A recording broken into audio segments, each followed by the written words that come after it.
ቃሌን የሚጠብቅ ሰው ካለ እኔም አባቴ መተን እናድራለን። ቤተክርስቲያን ላጸዳ ነው፣ ለበረከት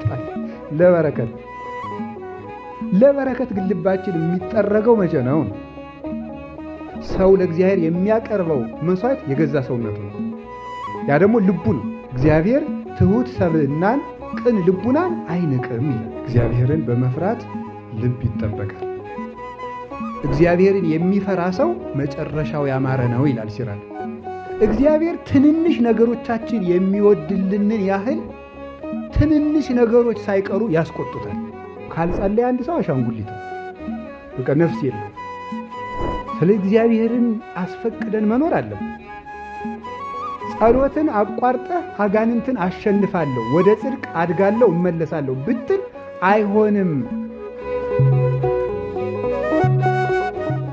ቃሌን የሚጠብቅ ሰው ቢኖር እኔም አባቴ መተን በሱ እናድራለን ብሏል። የዮሐንስ ወንጌል ምዕራፍ 14 ቁጥር 22 ላይ ቃሌን የሚጠብቅ ሰው ካለ እኔም አባቴ መተን እናድራለን። የአብና የመንፈስ ቅዱስን ሲነግረን የወልድን የመንፈስ ቅዱስን ደግሞ ቅዱስ ጳውሎስ ነገረ። እናንተ የመንፈስ ቅዱስ ማደሪያ አይደላችሁምን ብሎ አንዱ አካል እንደማይቀር ሲያጠይቅ፣ ስለዚህ ለሶስቱ አካል መግቢያ ሊቀ ካህናት ኢየሱስ ክርስቶስ ከባሕሪ አባቱ ከአብ ከባሕሪ ሕይወቱ ከመንፈስ ቅዱስ ጋር በተገናዝቦ ባለበት ከወይን ጸንቶ እርሱ ገብቶ የሚቀድሰው ትክክለኛው መቅደስ ልብ ነው። ምዕመናን አሁን ታያላችሁ አይደል? ደስ ይለኛል። ብዙ ምዕመናን ቅኖች ስለሆነ በተለይ ሴቶቹ ናቸው ይሄን የሚያደርጉት። ቤተክርስቲያን ይጠርጋሉ አይደል? አይታችሁ አታውቁም? ታውቃላችሁ? አሁን አባ ሰላማ አሉ፣ ብዙ ጊዜ ይጠርጉላቸዋል እንግዶች ሲመጡ፣ ጽዮንን ማለት ነው። ስለዚህ ሴቶቹ ይጠርጋሉ። ግን ጥሩ ነው መጥረጋችሁ። ልባችሁ ግን ስለ መጥረግ አስባችሁ ታውቃላችሁ? ቤተክርስቲያን መጥረግ ስለሆነ እንደ ልዩ ክብር ቤተክርስቲያን ላጸዳ ነው፣ ለበረከት ግን ልባችን የሚጠረገው መቼ ነው? ኦሪት ዘሌዋውያን ላይ ሲናገር የበጉን ለመስዋዕት የሚቀርበውን በግ ኩላሊቱንና ልቡን ንጹህ አድርገህ እጠበው ይላል። ንጹህ አድርገህ እጠበው፣ ራሱን ጭምር እንዲያጥበው። የበጉን ራስ ያጥበዋል፣ ኩላሊቱን ያጥበዋል፣ ልቡን ያጥበዋል። የምን ማለት ነው? ራሳችሁ ማለት ርዕሰ ልቡናችሁን ፈጽማችሁ ንጹህ አድርጉ ነው። በግ የተባለ ደግሞ ዛሬ ምንድን ነው? ዛሬ በሐዲስ ኪዳን በግ የሚባለው እያንዳንዱ ክርስቲያን ነው። አሁን ለክርስቶስ የምናቀርበው የምናርደው በግ የለም። ዛሬ የምናቀርብለት መስዋዕት እሱ ነው። አኀዊንን አስተበቋክሙ በሳይሉ ለእግዚአብሔር ከመታቅርቡ ነፍስተክሙ መስዋዕተ ንጹሐ ወሕያወ ወቅዱሰ ለእግዚአብሔር። ሮሜ ምዕራፍ 12 ቁጥር 1 ጀምሮ ሲናገር ቅዱስ ጳውሎስ ወንድሞቻችን በእግዚአብሔር ቸርነት እንማልዳችኋለን፣ ሰውነታችሁን ንጹሕና የተወደደ ሕያው መስዋዕት አድርጋችሁ ለእግዚአብሔር ታቀርቡት ዘንድ ይላል። ሕያው ንጹሕ የተወደደ ዋጋ የሚያሰጥ መስዋዕት አድርጋችሁ ለእግዚአብሔር ታቀርቡ ዘንድ ወንድሞቻችን እንለምናችኋለን ይላል። ሰው ለእግዚአብሔር የሚያቀርበው መስዋዕት የገዛ ሰውነቱ ነው። ያ ደግሞ ልቡ ነው። ልብ ለእግዚአብሔር የምናቀርበው መስዋዕት ነው። ቅዱስ ዳዊት እንዲህ ይላል፣ ወጽንሐኒ ትሰምር አትወድም እጅ ብትወድ ዕጣኑን መስዋዕቱን ባቀረብኩልህ ነበረ። መስዋዕቱ ለእግዚአብሔር መንፈስ የዋህ ለእግዚአብሔር የሚቀርበው ንጹሕ መስዋዕት የተሰበረ ልብ ነው፣ ቅን ሕሊና ነው። ልበ ትሑተ ወየዋህ ይሜንን እግዚአብሔር ትሑት ሰብእናን ቅን ልቡናን አይንቅም ይላል። ለእግዚአብሔር የሚቀርብለት መስዋዕት የተሰበረ ልብና ቅን ሕሊና ነው። ይህን የሚፈልገው አፋዊ ነገሮች አይደለም።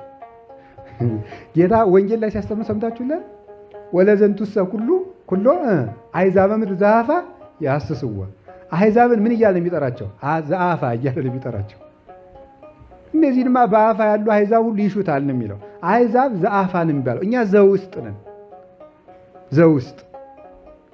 ውስጣዊ ሰዎች ስለሆን መስዋዕታችን ውሳጣዊ ነው እና ከልብ እኔ ልብ ከሌለው ድንግል ልብ ያለው ዘማዊ ይሻለኛል።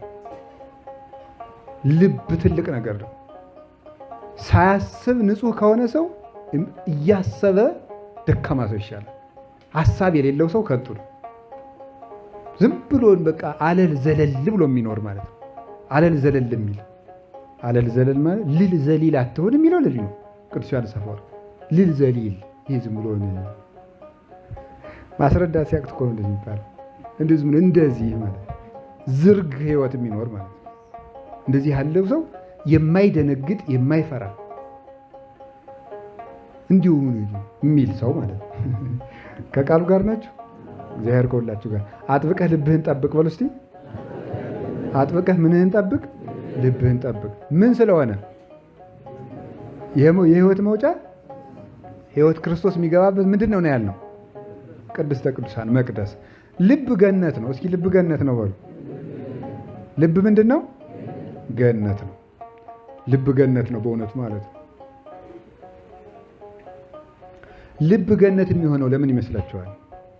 ልብ ገነት ነው። እግዚአብሔር በልብ ይተከላል። ከዚያ የህይወት ፍሬ የምናፈረው ምግባር የምናፈረው በህዋሳቶቻችን ናቸው። እጅ፣ እግር፣ አፍ፣ አይን፣ ጆሮ የልብ ፍሬ መውጫዎች ናቸው። ገነት ማለት የአትክልት ቦታ ማለት ነው። በጣም ጥሩ ጥሩ ተክሎች ያሉባት ነው። ልብ ውስጥ ምን ይደረጋል? እግዚአብሔር ይተከላል። ከዚያ በኋላ እግዚአብሔር ከተተከለ በኋላ እግዚአብሔርን በልባችን የመተከሉ ፍሬ በእጅ ይገለጣል።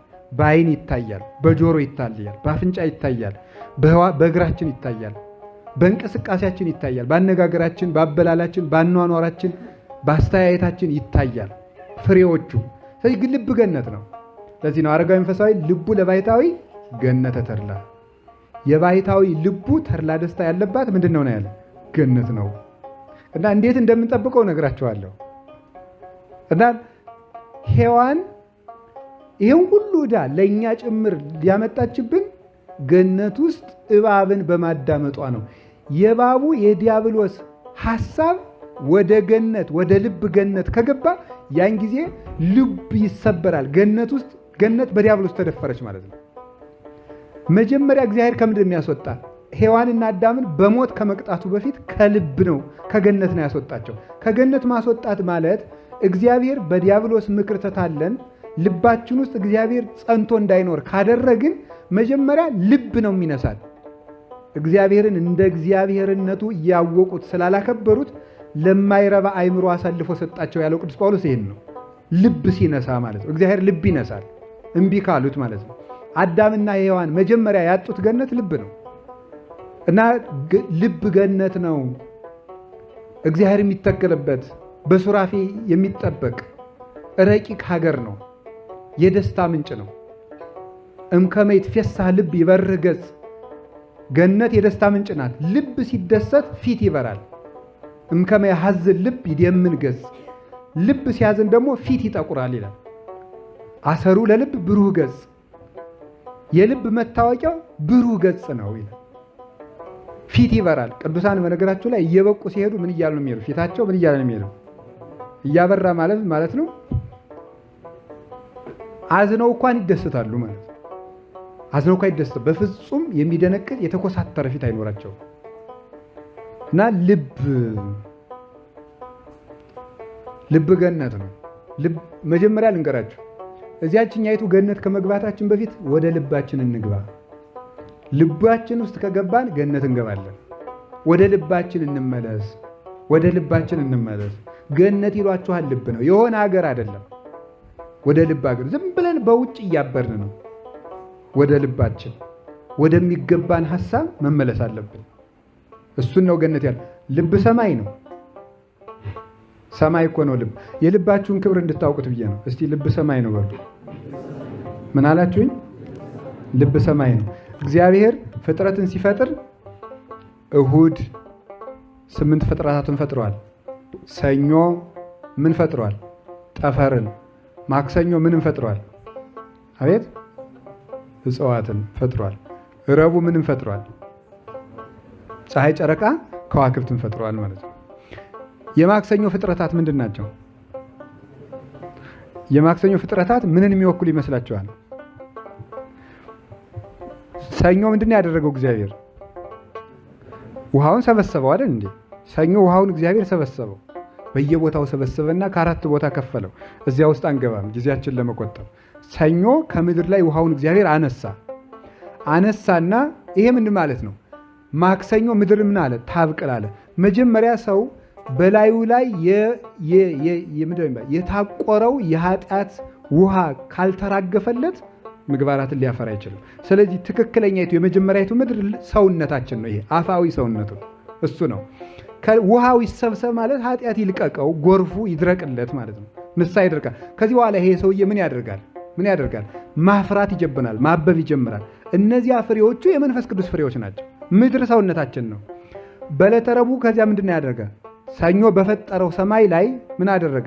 ፀሐይ፣ ጨረቃ፣ ከዋክብት ያብሩ አለ። ፀሐይ፣ ጨረቃ፣ ከዋክብት። ያ ሰማይ ይሄ ጠፈር የኛ ልብ ነው። ፀሐይ ኢየሱስ ክርስቶስ ነው። ጨረቃ ቤተ ክርስቲያን ናት። ከዋክብት ደግሞ ቅዱሳን ናቸው። ሰው በልቡ ውስጥ የክርስቶስ ፍቅር፣ የቤተ ክርስቲያን ፍቅርና የቅዱሳን ፍቅር ሊኖረው ይገባል። ያ የሆነ እንደሆነ ሰውየው ሰማይ ይሆናል ማለት ነው። ሰማይ ይሆናል። የዚያን ጊዜ ወጽልመትኒ ይቀርቦ ወይ ይረክቦ። እንዲህ ያለውን ሰው ፀሐይ ክርስቶስ፣ ጨረቃ ቤተ ክርስቲያን፣ አንትሙ ብርሃኑ ለዓለም የተባሉት ቅዱሳን በልቡናው ሲያበሩለት እንዲህ ወዳለ ሰው የድንቁርና ያላዋቂነት ጨለማ ወይም የክህደት ወይም የኃጢአት ጨለማ አይቀርበውም። ስለምን? ልቡ ሰማይ ሆኗልና። ልብ ሰማይ ሆነ ማለት ምን ማለት ነው?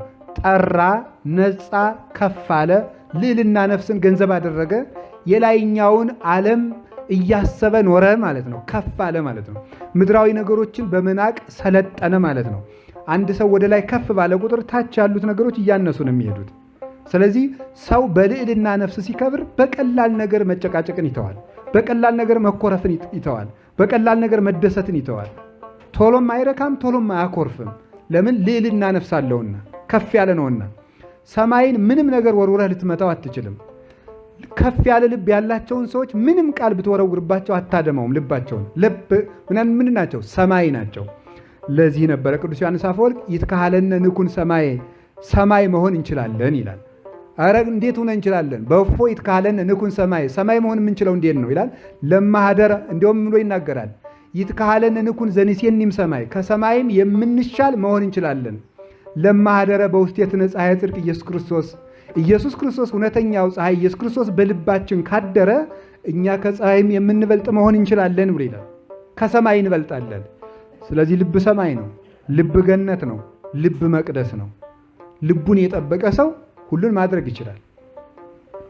እንዲያገጣችን ገበሬ ያላያችሁትም እንዴ? የሚተርተውን ተረት ቅንቡር ሴት ትሄዳለህ አለዋል። መተማ እንዴ ትደርሳለህ? ልብማ አለ። ልብ ካለ ቅንቡርስም ቢሆን ይደርሳል። ልብ ከሌለ ግን አውሮፕላንም አይደርስም። ሾፌሮቹ ከተኙ ምንድነው ካፒቴን የሚባሉት እነሱ ከተኙ ማለት። ልብ ነው ዋናው ነገር። የሚጸድቅ ልብ ነው። የሚማር ልብ ነው። የሚመንን ልብ ነው። የሚጸልይ ልብ ነው። የሚቀድስ ልብ ነው። እጅና እግር አፍ አይደለም የሚቀድሰው። እግዚአብሔር የሚያመልከው ልብ ነው። ከልብ የወጣ ነገር ነው መልካሙ። ስለዚህ ከዛሬ ጀምሮ ልባችን እንድንጠብቅ ነው። ልባችን እንዴት መጠበቅ ይቻላል? የልብን ክብር አይታችኋል። የከበረ ልብ ይስጠን እግዚአብሔር።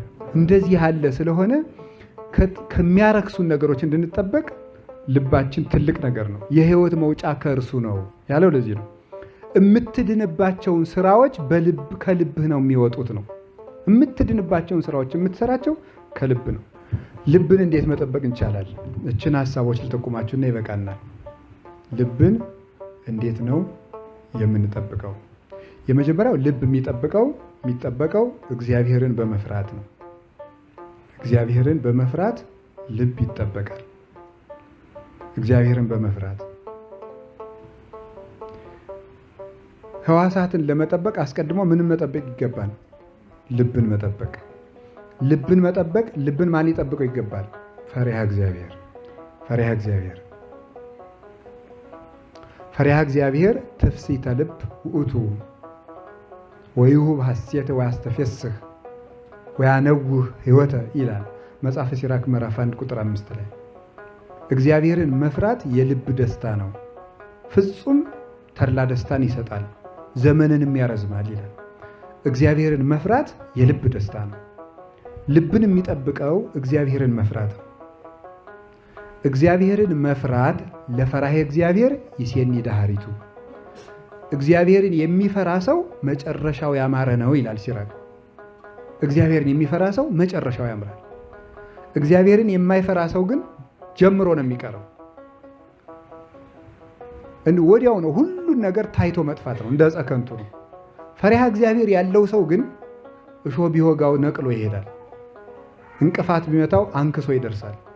ቢሰበር እግሩን ጠምጥሞ ካሰበው ይደርሳል። እግዚአብሔርን መፍራት በልቡ ነው ያለው ሰው። እግዚአብሔርን ሳይፈሩ የጀመሩት ስራ ግን በጥሩ ፍጥነት ብንጀምረው፣ በተከናወነ አይምሮ ብናከናውነው ብንጀምረው፣ በጣም ብዙ አይላፍን ሰብስበን ብንጀምረው ይበላሻል። እግዚአብሔርን መፍራት ይቀድማል። እግዚአብሔርን መፍራት ማለት ምን ማለት ይመስላችኋል?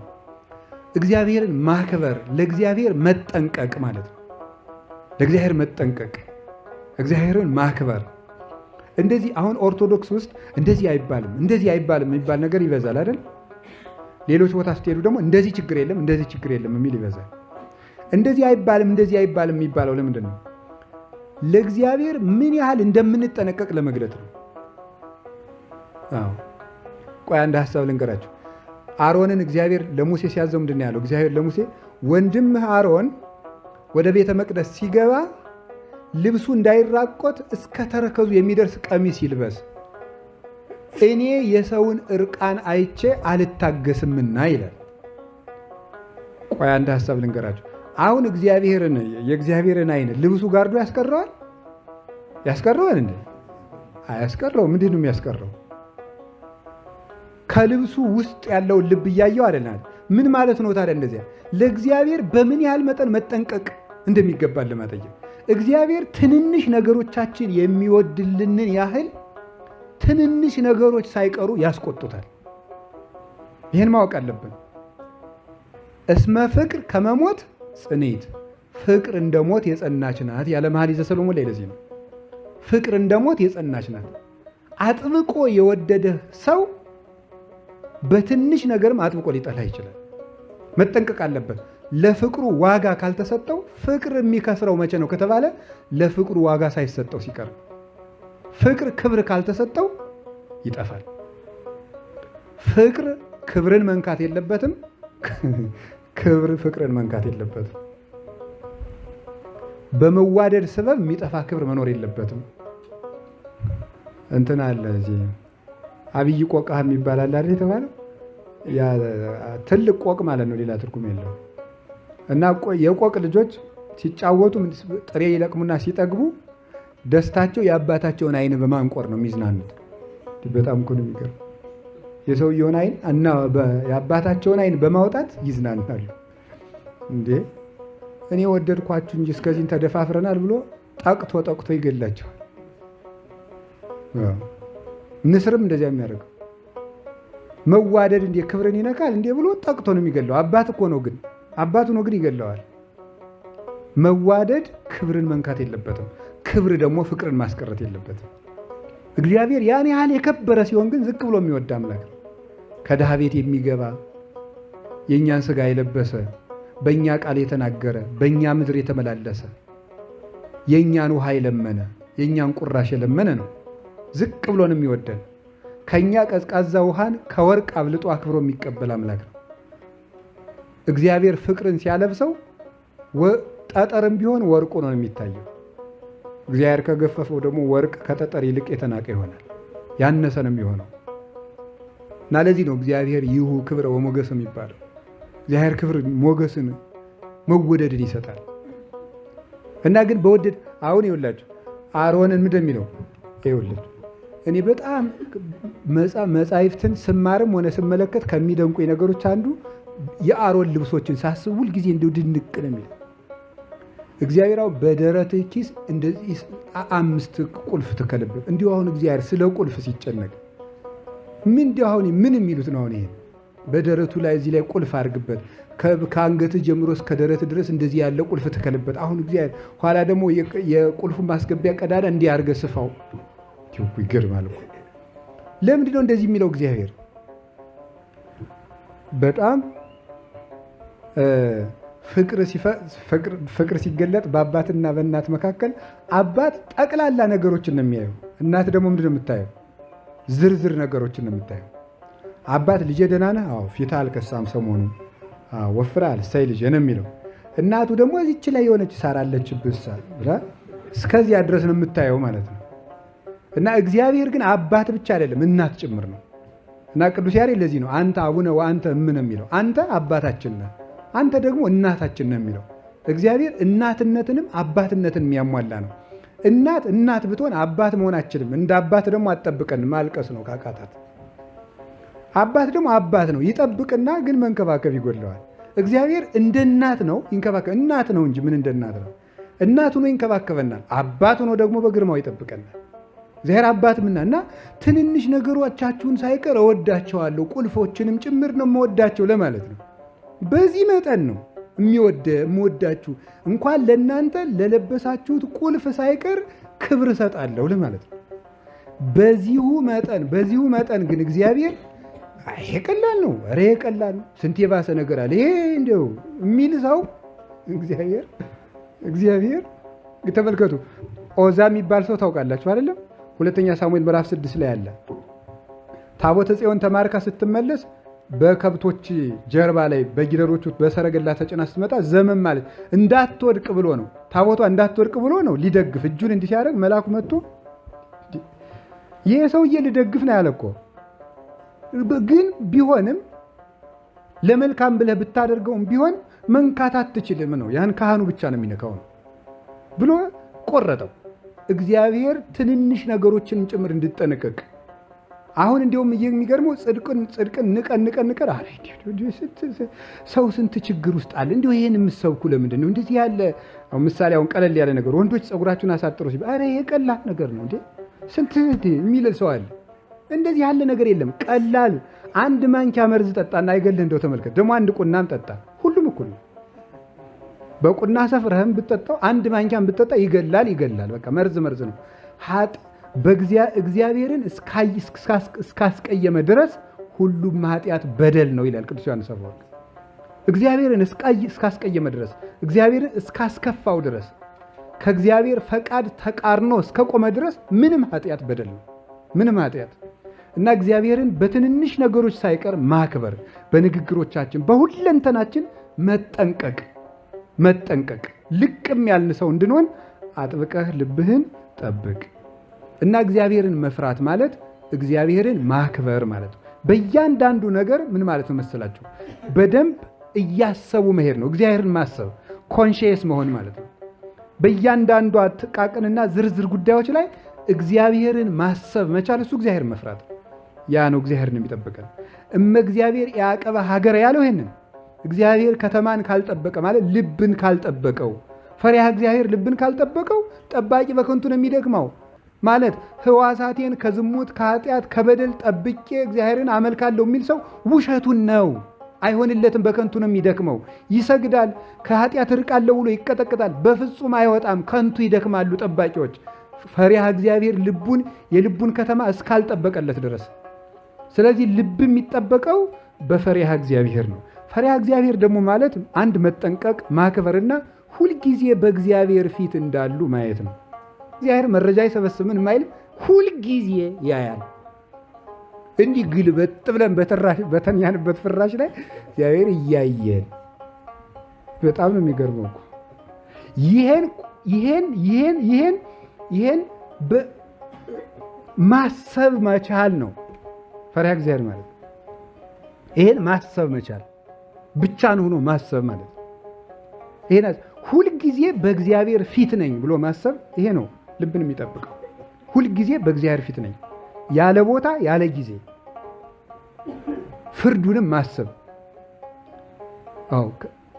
ይናገራል ፍትሐ ነገሥቱ። ቄሱ ሲቀድስ የነቃ የተጋ ይሆን፣ በስጋዬ ይቀስፈኛል በነፍሴ ይፈርድብኛል እያለ ይቀድስ ይላል። በስጋዬ ይቀስፈኛል በነፍሴ ይፈርድብኛል ብሎ ተጠንቅቆ ይቀድስ ይላል። ቤተ ክርስቲያን ውስጥ አንዱ ቄሱ ዲያቆኑን ጧፍ አቀብለኝ ለማለት ነው። አተ ዲያቆን መንክር አይልም። ለምን ይመስላችኋል? ለእግዚአብሔር ክብር በመስጠት ነው። ለእግዚአብሔር ክብር በመስጠት ጭራሽ ሊሳቅ ነው፣ ከቴም ሊወራ ነው። እግዚአብሔርን ብቻ የምንሰማበት ሰዓት ነው ማለት እኮ ነው። እኛ የምንናገርበት አይደለም፣ እግዚአብሔርን የምንሰማበት ጊዜ ስለሆነ አሁን እግዚአብሔር ይናገር፣ እኛ ዝም እንበል ማለት ነው። ይህንን ለማጠየቅ ነው። እና እግዚአብሔር የትም ቦታ ያየኛል ብሎ ማሰብ፣ እግዚአብሔርን መፍራት እና እንደሚፈርድብን ጭምር ማሰብ ነው። እንደሚፈርድብን ታውቃላችሁ። ቅዱስ ጴጥሮስ እንዳለን ለመላእክት እንኳን አድራራላቸውም ነው የሚለው። ለመላእክትስ እንኳ እውነቴን ነው። ሳጥናኤልን እንኳን አራራለት። አንድ ሰው በትልቅነቱ እግዚአብሔር አይተወውም። ጳጳስ ስለሆነ እግዚአብሔር የማይፈርድበት ጳጳስ የለም። ፓትርያርክ ስለሆነ እግዚአብሔር ላይፈርድበት አይችልም። እኔ አሁን እያስተማርኩ ነው። አባ ያስተምራል ብሎ አይተወኝም፣ ያሽቀነጥረኛል ማለት ነው። ካፈቀደ ምን አለበት? ፍርዱም እውነት ነው። ስለዚህ እየደነገጥክ ኑር። ለዚህ ነው መጽሐፈ ተግሣጽ ምዕራፍ 3 ቁጥር 1 ላይ ብፁዕ ዘይደነግጽ በእንተ ጽድቅ፣ ስለ ጽድቅ የሚደነግጥ ሰው እሱ ንዑድ ክቡር ነው። የሚደነግጥ የሚፈራ ማለት ነው። አንዳንድ ጊዜ ፈሪሃ እግዚአብሔር ሲለየን ቅዝቀዝ ያለ ህሊና፣ ለምንም ግድ የሌለን ወላዋይ ዝም ብለን በቃ መዋል ማደር ብቻ እግዚአብሔርን ምናልባት በትምህርትና በሕግ ካልሆነ በሐሳብ ግን አንድ ቀን እንኳን ትዝ እስከማይለን ድረስ እግዚአብሔር እስከ መረሳት ይደርሳል። ይብል አብድ በልቡ አልቦ እግዚአብሔር፣ ሰነፍ በልቡ ማን የለም ይላል። ሰነፍ በልቡ እግዚአብሔር የለም ይላል ማለት እግዚአብሔር የለም ብሎ የካደ መናፍቅ አይደለም። እግዚአብሔር ፊት ለፊት የለም ብሎ የካደ ሰው ነው ፈሪሃ እግዚአብሔር። እና ለዚህ ነው በጣም ብዙ ጊዜ እዚህ ጉባኤ ለራሱ ተናግሬዋለሁ። እግዚአብሔርን ማመን ማለት እግዚአብሔርን ማየት ማለት ነው የሚል ብዙ ቀን ነግራቸዋለሁ። እስኪ በሉ እግዚአብሔርን ማመን ማለት በሉ። እሺ እግዚአብሔርን ምን ማለት ነው? ማየት። የት ነው የምናየው? አቤት አቤት፣ ፊት ለፊት። እስቲ እንደው አሁን በዚህ 40 ቀን ውስጥ ጸሎት ሲጸልይ እግዚአብሔር ፊት ለፊት አንድ ቀን ትዝ ብሎት የሚያውቅ ሰው ነው? መጽሐፉ ብቻ ትዝ የሚላቸው ፍቃሬ ዘጻድቅ በቃ እንደዚህ ማለት ነው። እግዚአብሔር አሁን ትዝ ብሎት የሚያውቅ ሰው አለ? እግዚአብሔር አንድ ጊዜ እግዚአብሔር ብሎ ነው። አዎ ለይኩን ብርሃኑ ለእግዚአብሔር ላይ ወይ ሰር ለነ ተግባረ ደዊነ ብሎ አሁን እግዚአብሔር ብርሃኑ በእኛ ላይ ይደር ይገለጥልን፣ የእጆቻችን ስራ የሚያከናውንልን ሲል እግዚአብሔር ትዝ ብሎት እንዲሁ ዳዊት ስታነቡ ቢያዝ ከ150ው መስመር በ3 መስመር ትዝ ካላችሁም ሸጋ ነው። እግዚአብሔር ማስታወስ ማለት ነው። ማስታወስ ያቢ ክብራ ለማርያም እንኩሎም ቅዱሳን ብዙ ብሎ ያቢ ክብራ ለማርያም ሲል እንዲሁ የእመቤታችን ክብሯ ትዝ የሚለው ሰው አሁን እመቤታችን ማርያምስ ሐሬት መክፈልተ ሰናይ የሚለውን አሁን ማርያምስ የማይቀሟትን እድል መረጠች የሚለውን ሊቃውንቱ ሲተረጉሙ እንዴት አድርገው ይተረጉማል መሰለህ? አልጠግብለውም ማርያምስ ማርያምማ ማርያም እኮ ማርያምም እንጂ እያሉ ማለት ነው። አልጠግባቸው ስላሉ እንደ እያሉ ማለት ነው። እና እንዲህ ብሎ አቡነ ዘበሰማያት አሉን አቡነ ዘበሰማያት አቡነ ዘበሰማያት አቡነ ዘበሰማያት አቡነ ዘበሰማያት አቡነ ዘበሰማያት አቡነ ዘበሰማያት አቡነ ዘበሰማያት ኧረ የተቀደስ ስምከ ይበሉ ቢሏቸው ይሄን አልጠገብኩትም አሉ ይባላል። እና በዚህ መጠን እግዚአብሔርን መፍራት ይፈርድብናል ብሎ መፍራት ፊት ለፊት እንደሆኑ ማሰብ። ይሄን ያደረገ ሰው ፈሪሃ እግዚአብሔር ልቡን ይጠብቅለታል ማለት ነው። ይኸውላችሁ እንዲህ የተመልከቱ ወከደና ደመና ለደብተራ መርጡል ወሰባተ እግዚአብሔር ተመልአት ደብተራ ይላል ዘጸአት ምዕራፍ 40 ቁጥር 38 ላይ የእግዚአብሔር ደመናውም ደብተራ ኦሪትን ሸፍኖ ነበረ፣ የእግዚአብሔር ክብርም በደብተራ ኦሪት ውስጥ መልቶ ነበር ይላል። ኦሪት ዘጸአት ምዕራፍ 40 ቁጥር 38 ላይ የእግዚአብሔር ክብር በደመናው በየት ሞልቶ ነበረ? በደብተራ ኦሪት ውስጥ ሞልቶ ነበረ። ተመልከቱ እንግዲህ ልብ በሉ እንዳትረሱ። ደመና ድንኳኒቱን ሸፈናት በሉ የእግዚአብሔርም ክብር ድንኳኒቱን ሞላ በሉ። እሺ ደመናው ማንን ሸፈነ? በድንኳኒቱ ውስጥ ምን ሞላ? የእግዚአብሔር ክብር። መቼ ነው እንደ የሚሆነው? እስራኤል በበረሃ ሲጓዙ ነው። ይሄ ደመናና የእግዚአብሔር ክብር ለእስራኤል ሁለት ነገር ያደርግላቸው ነበር። አንደኛ ከቀን ሐሩር ይጠብቃቸዋል፣ ሁለተኛ ሌሊት ያበራላቸዋል። ይሄ ደብተራ ወይም ይሄ ድንኳን ምንድን ነው ይላሉ ቅዱሳን ሲናገሩ? ይሄ የምእመናን ልብ ነው ድንኳን የተባለ። ከዚያ በኋላ ይሄ ደግሞ የእግዚአብሔር ክብር የተባለ ደግሞ ምንድን ነው? ፈሪሃ እግዚአብሔር የሞላበት ልብ ነው። ደመና የተባለ ደግሞ መንፈስ ቅዱስ ነው። መንፈስ ቅዱስ እንዲህ ያለውን ሰው ከመከራ ይጠብቀዋል። ልቡ ይወላችሁ ድንኳኒቱ የእግዚአብሔርን ክብር ሞላት፣ ድንኳኒቱን ደመና ሸፈናል። ደመና ይሳውራል፣ ይጋርዳል፣ ከፀሐይ ሐሩርም ያስቀራል። ልክ እንደዚህ ፈሪሃ እግዚአብሔር በልብ ሲሞላ መንፈስ ቅዱስ ደግሞ ያንን እግዚአብሔርን የሚፈራ ልብ ከመከራ ይጠብቀዋል።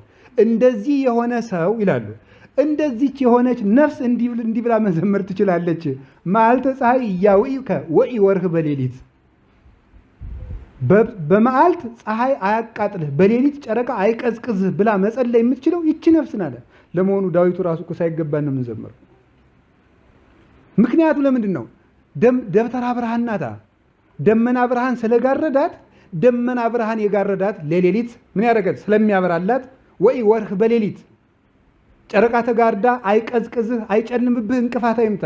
መዓልተ ፀሐይ እያውኢከ በቀን ፀሐይ አያቃጥልህ ማለት ከቀን ወራሪ ከሌሊት ሰባሪ ያድንህ ነው። ያን የሚያደርገው ማን ነው? በልብ የሞላው ስብሐተ እግዚአብሔር፣ ክብረ እግዚአብሔር፣ ፈሪሃ እግዚአብሔር። እግዚአብሔር በልብ ሲከበር እግዚአብሔር ለእኛ ሐዋሳት ክብር ይሰጣል። ለእኛ ሐዋሳት ክብር ሲሰጥ ደግሞ በቀላሉ እንዳይደፈሩ፣ ሰው እንዳይጎዳቸው፣ አውሬ እንዳይነክሳቸው ያደርጋል። እግዚአብሔር በልባችን ስናከብረው እንኳን ለቆመው አካላችን ለሞተ በድናችን ሳይቀር ክብር ይሰጣል። የማርያም ግብፃዊት በድን ከሞተች በኋላ ሰው ባይኖራት እንኳን አባ ዞሲማስ መጥቶ እስኪቀብራት ድረስ አንበሶች ናቸው እየጠበቁ የቆዩት። እግዚአብሔር በልብ ከተፈራ በልብ ከተከበረ እንኳን አጥንታችን እግዚአብሔር ያዕቅብ ኩሎ ሙስቴቱ ወይት ቀጠቀጥ አሃዱ ሙስቴቶሙ እግዚአብሔር አጥንታቸውን ሳይቀር ይጠብቃል። አንድ አጥንታቸው እንኳን ተሰብራ አትጠፋም። ለምን? እግዚአብሔርን የፈራ አጥንት ነበርና፣ እግዚአብሔር ያደረበት አጥንት ስለነበርና ያ አጥንት በሳት ቢቃጠል አመድ ሆኖ ቢበተን እንደ ጊዮርጊስ ይሰበስበዋል። ቢፈርስ እንደ ተክለ ሃይማኖት ሰብስቦ ደግሞ መዓዛው ከሩቅ እንዲሸት ያደርገዋል። ይህ አጥንት ሞት የሚፈራው አጥንት ይሆናል፣ እግዚአብሔር አድሮበታልና። እግዚአብሔርን መፍራት ልብን ይጠብቃል።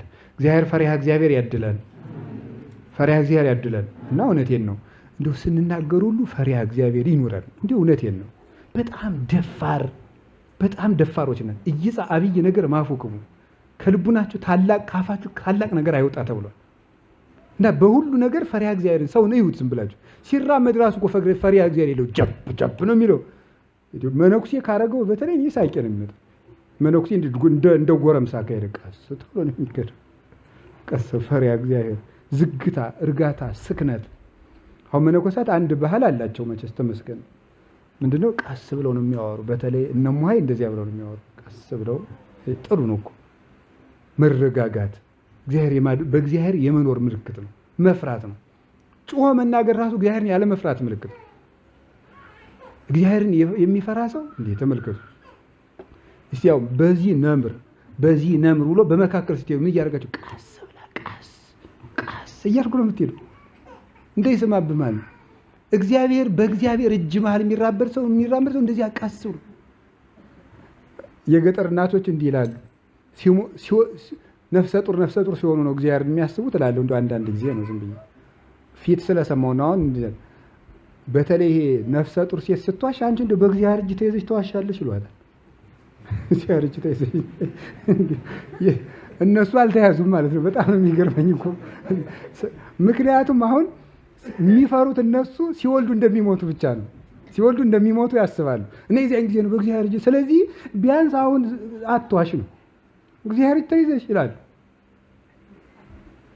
እና በእግዚአብሔር እጅ ተይዘን ነው የምንዋሸው። እና ትንቢተ ኤርምያስ ላይ ነው እንደ ቀንበር እኮ ተሸክሚያችኋለሁ ልጣላችሁ እንዴ ይላል። እንዴ ልጣላችሁ ሆይ? አንዳንድ ልጅ አለ እዚህ ሽኮኮ ተብሎ በዚህ ላይ እያለ የሚረጠብጥ ማለት ነው። እዚህ ላይ ሆኖ እግዚአብሔር ሽኮኮ ብሎ እኮ ነው ያለ፣ ችሎ ተሸክሟል። እዚያው ላይ ደግሞ እንዴት እንደምንቀብጥ አይታችሁታል? እንዴት እንደምንቀብጥ፣ እንዴት መረንና አጥር እንደሌለን ማለት ነው። ልክ ያለው አካሄድ፣ ልክ ያለው አነጋገር። ፈሪሃ እግዚአብሔር እንኳን ትልቅ ሰው ሊናገር ፈሪሃ እግዚአብሔር ያለው ሰው ትንሽ ሰው የመተቸት ድፍረት እንኳን የለው። እኛ ደፋሮች ነን። እኛ ያልወጋነው ሰው ይገኛል? አይገኝም። በእውነቱ እኛ ያልወጋነው ማን ነው? እኛ ያልሰበርነው ልብ የት ይገኛል? ፈሪሃ እግዚአብሔር እኮ ስለሌለ ነው ሰውን ሁሉ የሰውን ልብ የምናደማ። የምንናገራቸው ቃላት ከጦር ተስለው የሰውን ልብ ዘልቀው እንደሚሄዱ አታውቁም እንዴ? ፈሪሃ እግዚአብሔር። ሁለተኛ ጸሎት። እስኪ ጸሎት በሉ። ጸሎት ምንን ይጠብቃል? ልብን ይጠብቃል። ልብን የሚጠብቀው ጸሎት ነው።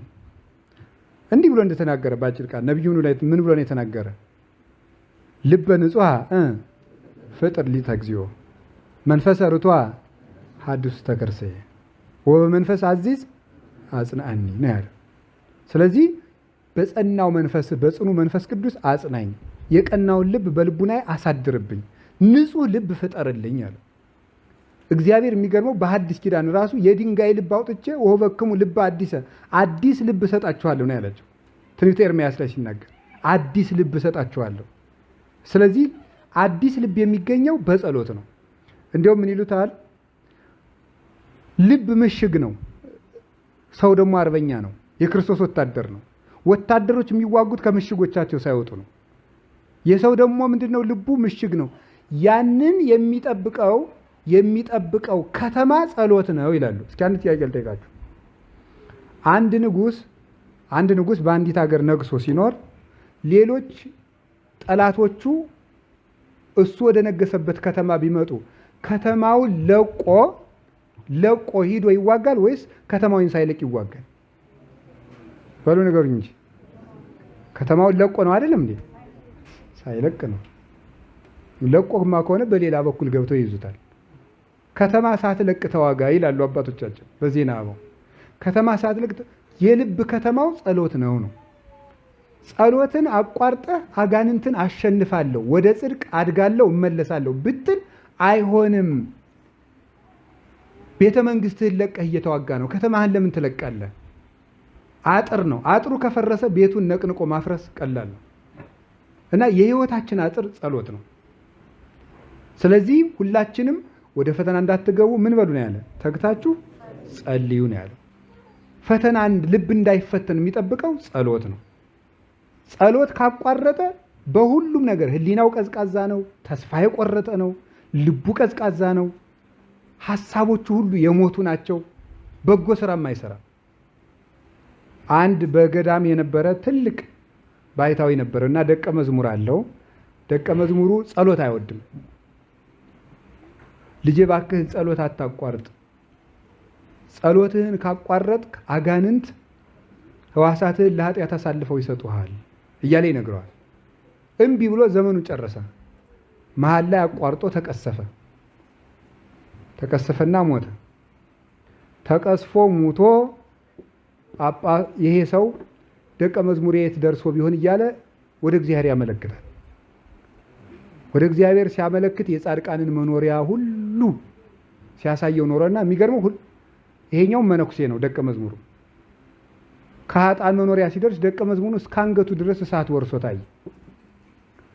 ልጄ ከዚህ ትድናለህ ብዬ አልነበረም ወይ ጸሎት አታቋርጥ ያልኩህ አለ። ምን ብሎ እንደመለስ ታውቃላችሁ? አባቴ በእኔ ይደንቃል፣ እኔ የቆምኩት ከጳጳሱ ላይ ነው ብሎ ተናገረ።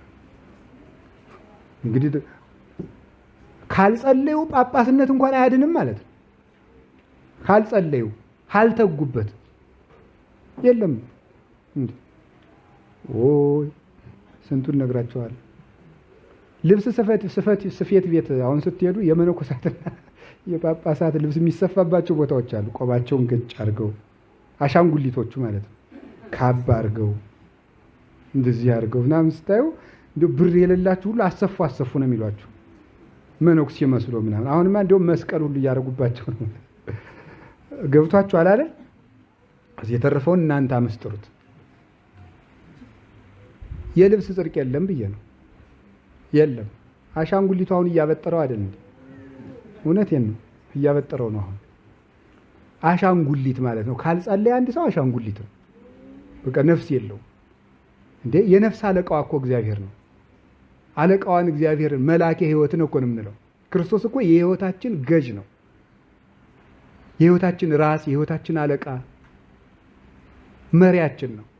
እሱ ያልፈቀዳት ውሎ እንዴት ብላ ትዋላለች? እሱን ሳናስፈቅድ እንዴት ያለ ሌሊት ይታደራል? ስለ እግዚአብሔርን አስፈቅደን መኖር አለብን።